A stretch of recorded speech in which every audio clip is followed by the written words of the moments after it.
મારા બધા સાથીઓને જય ભીમ નમો બુદ્ધાય। આજે છે મારો 75 હાર્ડ ડે નો 33મો દિવસ। પાણી પીને ફ્રેશ થઈને મેં ખાધા ડ્રાય ફ્રૂટ્સ। દાંત કાઢતા કાઢતા આપણે નીકળી ગયા વર્કઆઉટ કરવા। સવારનો માહોલ કંઈક આવો હતો। સૌથી પહેલા 5 સ્પ્રિન્ટ મારીને 2 કિલોમીટર રનિંગ કરી। પાણી પીને લગાવ્યા 100 પુશઅપ। મૂછને તાવ દઈને લગાવી દીધા 50 ઘૂંટમાં। પાણી પીને કરી થોડીક હવાબાજી।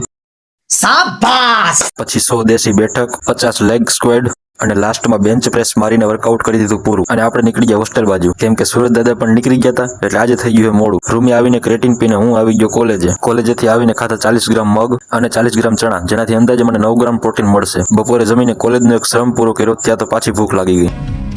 એકાદ કલાક આરામ કરીને હું બેહી ગયો મરાઠી દલિત સાહિત્યને વાંચવા, જેમાં આત્મકથાંશ વિભાગ પૂરો થઈ ગયો અને કાલે આપણે નાટ્યાંશ વિભાગ ચાલુ કરશું। આજે જમીને 9 વાગે શરૂ કર્યું બાયસેપનું વર્કઆઉટ। સૌથી પહેલા T curl, concentration curl, cross curl, તે પછી સ્ટ્રેટ બાયસેપ કર્લ। બાયસેપ માટે 50 પુશઅપ, લાસ્ટમાં 100 પહેલવાણી ડમ્બલ મારીને વર્કઆઉટ કરી દીધું પૂરું। આ છે આજનો ફોટો। એની સાથે આજના બધા ટાસ્ક પૂરા। બોલો જય ભીમ નમો બુદ્ધાય।